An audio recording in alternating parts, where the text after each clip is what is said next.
अभी भी यहाँ पे फोकस हो रहा है, जो पुराने सब्जेक्ट्स है उन्हीं पे फोकस हो रहा है। जो वुमेन है वो मतलब उसको हर एक फील्ड में उसको अपॉर्चुनिटी मिलती है। खतावार कौन है? देने वाला। क्योंकि अगर कोई हमें बोलता है कि हमें रिश्वत चाहिए। यहाँ तकरीबन 2 लाख के करीब आबादी है त्राल की। शिकारगाह है, ये इलाके त्राल में एक मशहूर जगह है। यहाँ हरि सिंह शिकार करने के लिए आता था।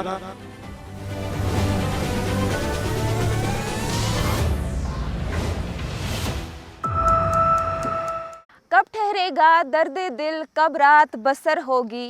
कब ठहरेगा दर्दे दिल, कब रात बसर होगी। सुनते थे वो आएंगे, सुनते सुनते सहर हो गई।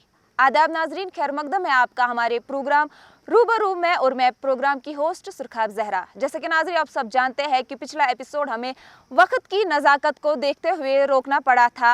और आइए नाजरीन करते हैं त्राल के लोगों से बात, बढ़ाते हैं प्रोग्राम को आगे। हम किसी एरिया के खिलाफ नहीं है, लेकिन हमारा मुतालबा है कि अगर हमारे साथ क्या क्यों ये नाइंसाफ़ी है। ये सबको पता है कि करप्शन एक मेनानस है।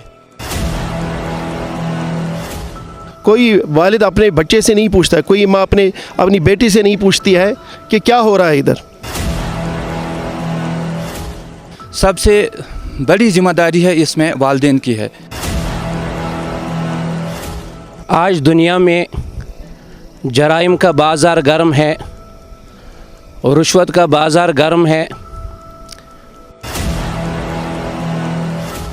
कैरियर को लेके स्ट्रेस लेना चाहिए ताकि हम अपना आप को आगे बढ़ाए, अपना करियर जो है वो ब्राइट रखे। अगर ये डेवलप होगी तो अकाउंटेबिलिटी होनी चाहिए घर में। हमारे जो अवंतीपुरा बेल्ट है, बीजबिहारा तक बेल्ट है, काफ़ी जो इसकी बांग की काश वगैरह होती है, इसको ख़त्म करना है।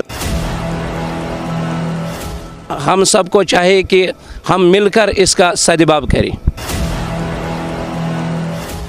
बात यहाँ पे रिश्वत की भी हुई, और यहाँ के लोगों से ये जानना चाहेंगे कि एलजी इंतज़ामिया ने जो एसीबी डिपार्टमेंट करप्शन के लिए बिठाया है, तो कितना फ़र्क आया है करप्शन में। जो बड़े बड़े ऑफिशियल्स थे, बड़े बड़े मगरमच्छ थे जो गरीब लोगों को लूटते थे, तो कितना फ़र्क आया है एसीबी डिपार्टमेंट से। जहाँ तक करप्शन की बात है तो मुझे लगता है कि ये वर्ल्ड वाइड फिनोमेना है। तो जहाँ तक क्वेश्चन है कि जो एलजी एडमिनिस्ट्रेशन ने क्या किया है regarding this raising of the corruption menace, तो बहुत सारे स्टेप्स उठाए गए। जैसे कि एक स्टेप है iGrams, जहाँ पे हर एक कोई अपनी ग्रीवेंसेस को पोस्ट कर सकता है, फिर उनका स्टेटस ट्रैक कर सकता है। RTI एक्ट है वहाँ पे, जहाँ इंसान कोई भी इंफॉर्मेशन ले सकता है, अपने जो भी उसका मकसद हो, उसका जो डोमेन हो, उसके हिसाब से RTI इन्फॉर्मेशन ले सकता है। और मैंने बात की iGrams की, और जो डिफरेंट डिपार्टमेंट्स है, हर एक डिपार्टमेंट जो है इंफॉर्मेशन ऑफिसर्स को अपॉइंट किया गया है जो इस डिपार्टमेंट की इन्फॉर्मेशन लोगों तक पहुंचाते हैं। इसके अलावा जो एंटी करप्शन ब्यूरो है वो काफ़ी सरगर्म है।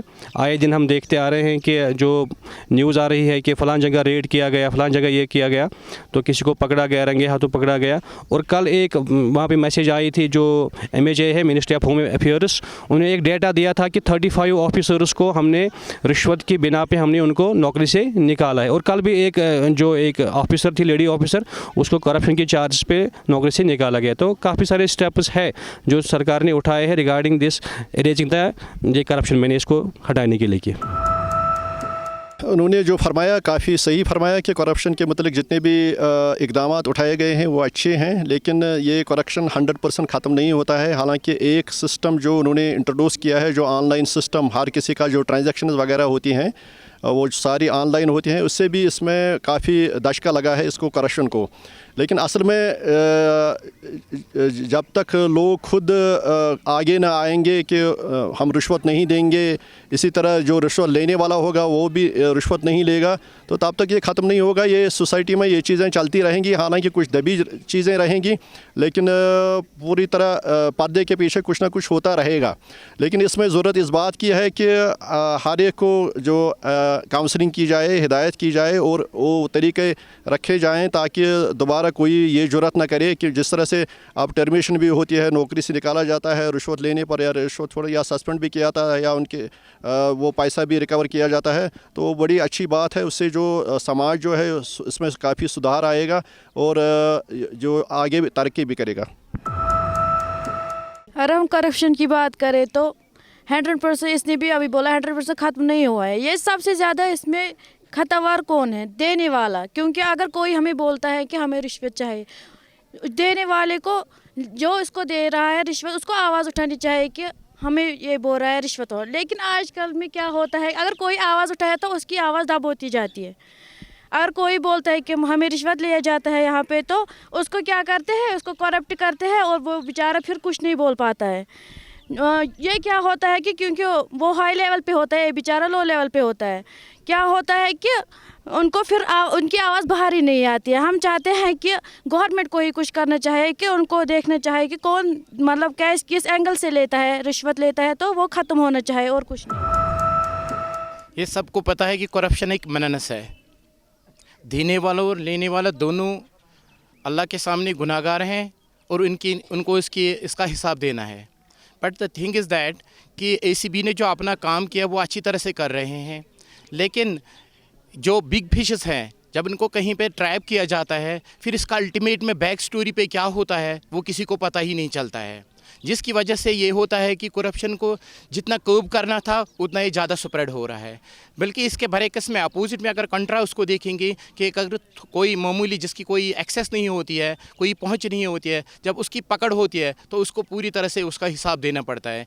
इस वजह से मुझे लग रहा है कि जो करप्शन है, इस मेनेंस को अगर रूट से हमें हटाना है, जड़ से ही हटाना है, पहले हम खुद को कॉन्शियस अवेयर करना है, अपने अंदर एक ज़मीर जगाना है अपना कि जो हम करप्शन दे रहे हैं, ये करप्शन किसी का हक मारने के लिए हम दे रहे हैं। हमें चाहिए कि हमें किसी के हक पे हक मारने की कोशिश नहीं करनी चाहिए। दूसरी बात यह है कि हमने करप्शन को लिमिटेड अंदाज में लिया। हम ये समझ रहे हैं कि पेइंग द ब्राइब और paying a hush money to someone to get favouritism, ये करप्शन है। करप्शन बात कभी हो सकता है, कोई ब्यूरोक्रेट अगर निपोटिज्म कर सकता है, फेवरेटिज्म कर सकता है, that is also a type of A corruption. और इन सारी करप्शन पे कदगन पूरी तरह से लगनी चाहिए, ताकि जो रूट लेवल पे बच्चे जो या जो वो ऐसे बंदे हैं जो मेहनत से काम करते हैं, जो अपना हक मेहनत से मारना चाहते हैं, जो बड़े एस्पिरेंट्स होते हैं, ताकि उनका हक उनसे छीन न जाए।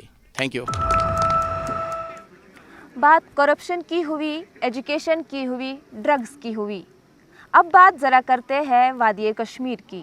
वादी कश्मीर जिसे जन्नत बेनज़ीर कहा जाता है। अगर हम वादी कश्मीर में कहीं पे भी नज़र डालते हैं तो जन्नत नज़र आता है। इस हवाले से यहाँ के लोगों से जानना चाहेंगे कि त्राल टूरिज़म के हवाले से त्राल में कितना फ़ायदा है, टूरिज़म के हवाले से त्राल में क्या रोल है इस वक्त। जहाँ तक टूरिज़म का मसला है, त्राल इसकी जो नेचुरल ब्यूटी है, यहाँ तो आप देखते हैं कि घने जंगल और आबशार और बहुत सी बड़ी वादियाँ, बहुत से बड़े चरागाह, तो यहाँ त्राल में सब कुछ है, लेकिन पता नहीं कि क्या हो रहा है। हमने बात की थी, हमारा जो ये मीडिया यहाँ है, यहाँ के सिटीज़न काउंसिल ने भी बहुत शिद्दत से ये मसला उठाया था कि यहाँ त्राल की तरफ आप मेहरबानी करके तवज्जो दें। और पनियर में एक डैम है, उसको कहते हैं पनियर डैम, उसको भी सयाहती नक्शे पर लाया गया था, उसकी रिकमेंडेशंस भी हुई हैं। और इसके बाद शिकारगाह एक ब्यूटीफुल प्लेस है, जो जंगल वो शिकारगाह है, वहाँ भी बहुत अच्छी जगह है, देखने के काबिल है, लोग जाते हैं उधर, लेकिन सयाहती नक्शे पर अभी नहीं लाया गया।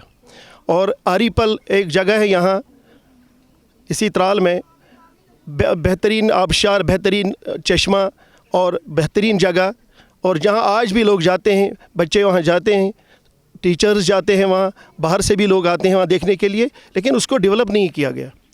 वो भी सयाहती नक्शे पर आया है, लेकिन लिखा गया, कागज़ों में लिखा गया, लेकिन अभी तक कुछ नहीं हुआ। त्राल सर ये सबसे कदीम जगह है। अगर आप देखेंगे कि यहाँ पर एक जगह है जिसको कहते हैं गोफकराल है, जिसमें कुमार जो बसते थे और सदियों से वहाँ बसते थे। 1981 में आर्कियोलॉजिकल सर्वे ऑफ इंडिया हुई और इसके साथ पता चला कि man has reached here 2000 years before Christ, यानी हज़रत ईसा अलैहिस्सलाम से पहले 2000 साल पहले यहाँ इंसान पहुँचा है। वहाँ पर उन्होंने जो एक्सकेवेशन की उससे पता चला कि यहाँ पर 3 एजेस थे, जो स्टोन एजेस थे, नियोलिथिक, मेगालिथिक वगैरह, तो वो वहाँ पर देखा गया था। उसके हिसाब से जो त्राल जो है ये एंशंट जगह है, और उसके बाद बुरज़हमा कश्मीर में जो गांदरबल में है वो दूसरी जगह है। अब गोफकराल को आज तक प्रिजर्व नहीं किया गया, हालांकि ये हिस्टोरिकल प्लेस है और ये हेरिटेज है, ये प्रिजर्व होनी चाहिए। ये तो एक नंबर 1। नंबर 2 जो है नारस्तान जो है तकरीबन त्राल कस्बा के नॉर्थ में तकरीबन 17 किलोमीटर्स के पहाड़ के दामन में एक मंदिर है जो 1400 साल स्टोन मंदिर है, पत्थरों का मंदिर है, जिसको ललिता दत्या, मुक्तापीडिया और चंद्रपीड़ा ने उस वक्त बनाया था।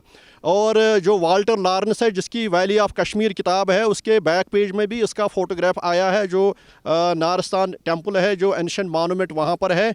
तो वो अब उसको थोड़ा बहुत इन्होंने प्रिजर्व किया है, दीवार बनाया है इर्द गिर्द, तो वो अब असल में अब खस्ता हालत में है, वो दूसरा है।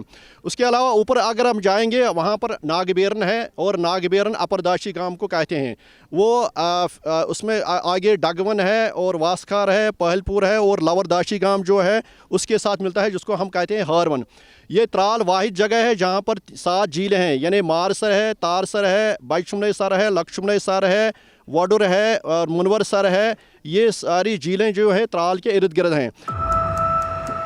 तो टूरिज़्म के हवाले से बात हुई, डॉक्टर साहब ने डिटेल में बात की कि जो भी कहना था डॉक्टर साहब कह गए। त्राल में वो सब कुछ मौजूद है जो किसी भी एरिया में लोगों को अट्रैक्ट करता है अपनी ओर। खूबसूरती है, पहाड़ है, पानी है, सरसब्ज़ चरागाहें हैं। लेकिन अगर नहीं है तो सरकार की तवज्जो है।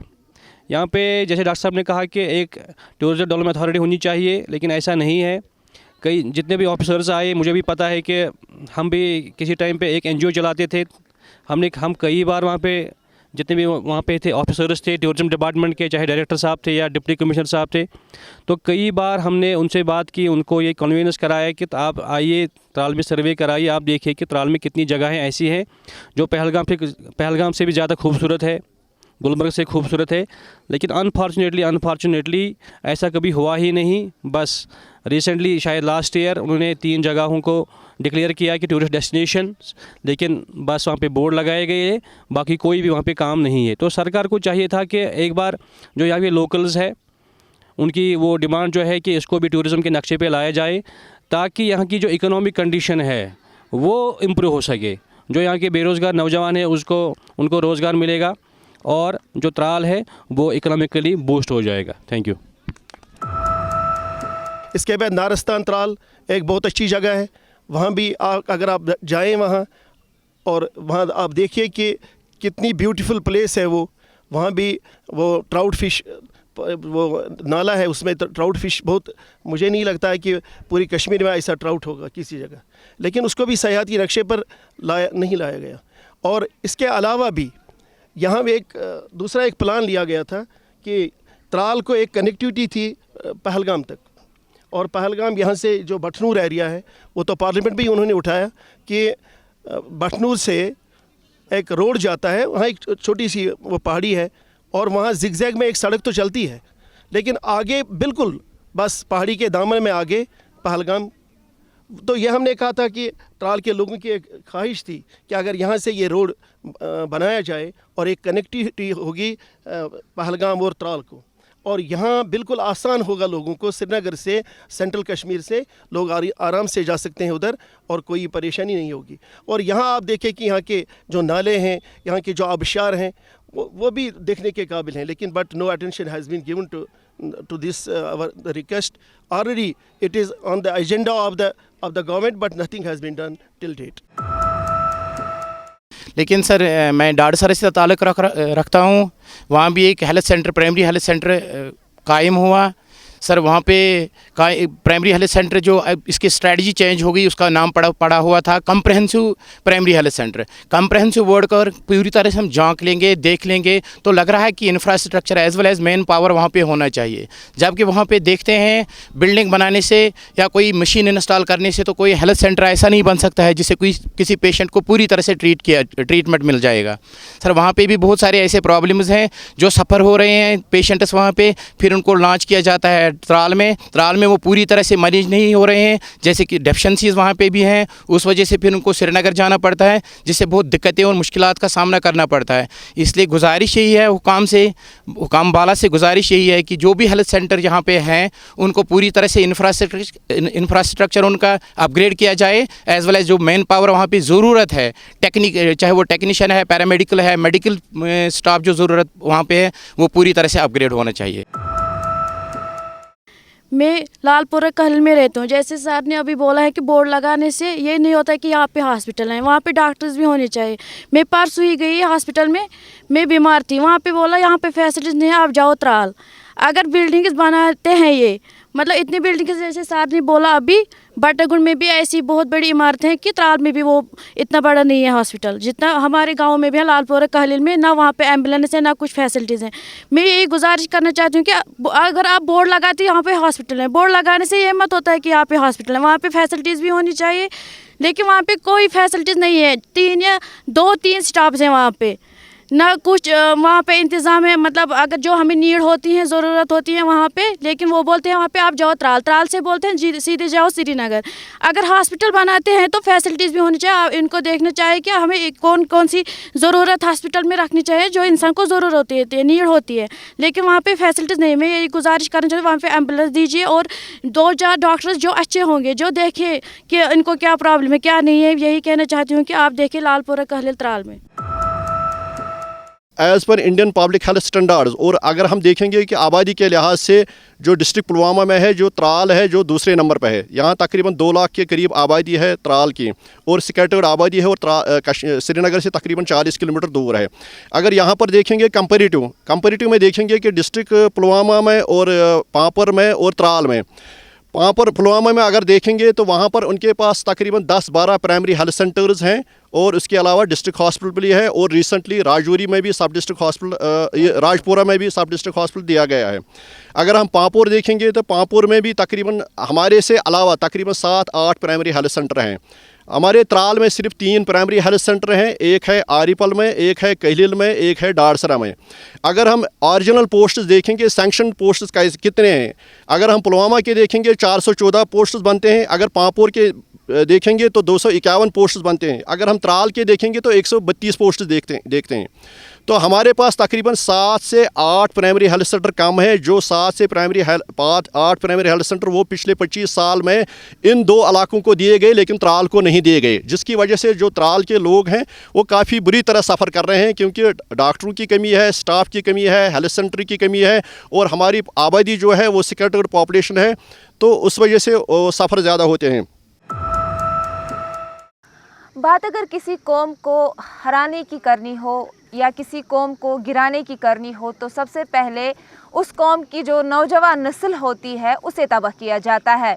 नाजरीन, आप मेरा इशारा समझ गए होंगे कि मेरा इशारा मंशियात की ओर है। अगर हम देखें तो दिन ब दिन मंशियात जो है वो ज़्यादा नज़र आ रहा है। तो यहाँ के लोगों से जानते हैं कि क्या वजह है जो मंशियात दिन ब दिन ज़्यादा बढ़ता है और हमें क्या चाहिए करना कि मंशियात को हम रोक सके। ऑनलाइन मीटिंग एक हुई थी कल ही, डॉक्टर्स रिनाउंड और इमिनेंट डॉक्टर्स की वो हुई थी नॉर्दर्न इंडिया की, जिसमें बहुत सारे साइकेट्रिक डॉक्टर्स को मदऊ किया गया था, जिन्होंने इसके बारे में बहुत सारी बातें की कि जो मंशियात है बच्चे इसकी तरफ आज ज़्यादा रागिब क्यों हो रहे हैं। उस सिस्टम का जो मुझे लगा वो है एंग्जाइटी और स्ट्रेस। जो आज का यूथ है वो एंग्जाइटी और स्ट्रेस से भरे हुए हैं, चारों ओर एंग्जाइटी आ रही है, चारों ओर स्ट्रेस हो रहा है। चाहे बच्चा घर में बैठा है पढ़ने के लिए तो बाप कह रहा है कि फ़लानी के साथ compete करना है, फ़लानी का बच्चा फ़लानी जगह पे पहुंच गया, आप उसके पीछे क्यों रह गए। तो बच्चे को जो एंग्जाइटी और स्ट्रेस आ गया है, मुझे लग रहा है ये मेन चीज़ है जिस पे हमें गौर करना है, जिसकी वजह से बच्चे ज़्यादातर ये साइकोलॉजिकल डिप्रेशन में, साइकोसिस में आ जाते हैं और अल्टीमेटली वो ड्रग की तरफ ज़्यादा वो राग़िब हो जाते हैं। आप देख रहे हैं कि ये जो यूथ है तकरीबन 50% अब इसमें भी इन्वॉल्व हो रहे हैं। इसके मुतअद्दिद रीज़न हैं। एक तो नामसाइल हालात हैं, एक के घर के मसाइल हैं, किसी के फादर की डेथ होती है, किसी की मदर की डेथ होती है, किसी की इनकम नहीं है, किसी की जो सोहबत है वो गलत लोगों के साथ है। तो बहुत से फैक्टर्स हैं जो रिस्पॉन्सिबल हैं इसके ड्रग अब्यूज़ के लिए। लेकिन जहाँ पर भी नामसाइब हालात हों तो वहाँ पर ये ड्रग अब्यूज़ जो है इसमें इंक्रीज़ ही होता है, क्योंकि इसकी तरफ बहुत ही कम तवज्जो होती है। मेरा ये मानना है जब तक एक बच्चे में सीरियसनेस ना हो किसी चीज़ के रिलेटेड, वो शायद सक्सेसफुल नहीं हो सकता, चाहे फिर वो पढ़ाई हो या चाहे फिर वो सपोर्ट्स हो या कुछ भी हो। तो मेरे हिसाब से जो हमारे पेरेंट्स हमें बोलते हैं कि कंपटीशन है, वो तो सच है, कंपटीशन है इस टाइम, इस जनरेशन में इस टाइम कंपटीशन है। हमें अपनी करियर को लेके स्ट्रेस लेना चाहिए ताकि हम अपना आप को आगे बढ़ाए, अपना करियर जो है वो ब्राइट रखे। तो रही बात अब ड्रग अब्यूज़ की, आज तक गवर्नमेंट ने बहुत ज़्यादा प्रोग्राम्स किए हैं। हर टाइम हफ्ते में 1 बार 2 बार, महीने में 10 बार ये सब होता है, लेकिन हर टाइम बस यही बोला जाता है कि ड्रग से आपके नुकसानात क्या है, लेकिन ये कभी नहीं उठाया गया कि ये ड्रग आता कहाँ से है। मैं गवर्नमेंट से यही अपील करना चाहता हूँ, या जो हमारे त्राल के ADC साहब है, SHO साहब है, और जो भी है उनसे मैं ये अपील करना चाहता हूँ, आप पहले गौर करिए ये सब आता कहाँ से है, ये स्टार्टिंग इसकी होती कहाँ से है। अगर सप्लायर्स है उन पे कभी कोई एक्शन क्यों नहीं उठाया गया। अगर आप चाहते हैं कि कश्मीर ड्रग फ्री हो तो मैं यही गवर्नमेंट से अपील करना चाहता हूँ, पहले आप स्टार्टिंग जहाँ से इस सब की हुई वो सब ख़त्म कीजिए, पहले सप्लायर्स को ढूंढिए, उनको बंद कीजिए, तो यूथ भी उस सब से बचेगा। अगर हम नागबेरन का ही एरिया देखें, वो तकरीबन 55 मारसर से 55/17 किलोमीटर हरवन तक है और वो देखने के काबिल है। उसमें 3 मैदान हैं। हमने बहुत बार कोशिश की थी कि त्राल को टूरिज़म डेवलपमेंट अथॉरिटी दिया जाए, बनाया जाए। तो और जो वक्त के जो हाकिम है, फ़र्ज़ करें इस वक्त लेफ्टिनेंट गवर्नर है, उसको एरियल सर्वे करनी चाहिए। वो भूल जाएंगे, पहलगाम को भूल जाएंगे, ददपथरी को भूल जाएंगे, टंगमर्ग और गुलमर्ग को भूल जाएंगे। जब भी वो देखेंगे जो नागबेरन जो इलाका है उसके जो 3 मैदान हैं और जो मारसर है जिसका पानी हरवन तक पहुंचता है, बाकी जो 5-6 झील हैं उनका पानी जो पहलगाम से जाता है। उसके अलावा नीचे एक आरिपल है, वो आरिपल स्प्रिंग ऐसा ही है जैसा आप देखेंगे कि वेरीनाग है। जिस तरह वेरीनाग में पहाड़ के दामन में क्लेफ्ट से पानी निकलता है, गश में निकलता है, इसी तरह ये जो त्राल का आरिपल है वहाँ से भी निकलता है, लेकिन उसके लिए भी कोई कोशिश नहीं की गई आज तक। इसके अलावा अगर हम नीचे आएंगे तकरीबन 6 किलोमीटर की दूरी पर गांग एक एरिया है। गांग में तकरीबन एक ही जगह 73 चिनार्स हैं। उसके अलावा अगर सारे गाँव में देखेंगे तकरीबन 110 चिनार्स हैं। और कश्मीर में जो चिनारों की तादाद है वो काफ़ी कम होती रह रही है और उनको चिनारों को काटा गया, या अगर सड़क में थे कहीं वाइडनिंग सड़क की हुई वहाँ पर बेदरेग उनको काटा गया और उनका इस्तेमाल किया गया, जिससे इनके जो तादाद जो थी पहले हज़ारों की तादाद में थी, अब वो बिल्कुल कई 1-2 हज़ार ही बचे हैं सारे कश्मीर में। आप अगर देखेंगे कि कश्मीर में नसीम बाग ही वाहिद जगह है जहाँ पर 100 चिनार हैं, लेकिन गांग हमारे इलाके में वाहिद जगह है जहाँ पर 110 से ज़्यादा चिनार हैं। इसी तरह पन्नेर डैम उन्होंने जिक्र किया। पन्नेर से वहाँ जो बुगमड़ इलाका है, बुगमड़ जो उसकी तारीखी हैसियत है, हज़रत अमीर कबीर मीर सरी अली हमदानी रहमतुल्लाह अलैह बुगमड़ टाप से गुज़रे हैं और जो पीर पंचाल है वहाँ पर से गुज़रे हैं। तो वहाँ पर जो बुगमड़ आस्थान है वहाँ से जो उन्होंने सड़क निकाली थी पहलगाम को कनेक्ट करने के लिए, वो भी उस पर भी काम नहीं हुआ। इसके अलावा अगर आप शिकारगाह देखेंगे, शिकारगाह कस्बे त्राल के 5 किलोमीटर साउथ में एक जगह है, पहाड़ की दामन में है, और कहा जाता है कि अकबर बादशाह पहले शिकार करने आया करता था। उसके बाद महाराजा हरी सिंह के वक्त में वाइसराय हिंद लॉर्ड लिनिथगो वहाँ आया था। इसी तरह नेपाल के शाह महाराजा महेंद्र सिंह आया करता था। इसके अलावा त्रुबु इस मुल्कों के सफ़ीर वहाँ आए हैं। इसके अलावा महाराजा हरी सिंह जो है खुद शिकार वहाँ करता था, हांगुल का शिकार करता था, बाकी जो जंगली जानवर होते थे उनका शिकार करता था। एक वक्त वो भी था, लेकिन एक वक्त ये भी है कि सब कुछ जल गया है, सब कुछ राख हो गया है, कुछ भी बचा नहीं है। शिकारगाह है, ये इलाके त्राल में एक मशहूर जगह है। यहाँ हरी सिंह शिकार करने के लिए आता था, लेकिन नामालूम हालत की वजह से इसको पीछे छोड़ दिया, जबकि गवर्नमेंट ने कहा था कि इसको टूरिज़्म के दायरे में लाएंगे। आज तक यही बातें कहते रहते हैं तो होता कुछ भी नहीं है।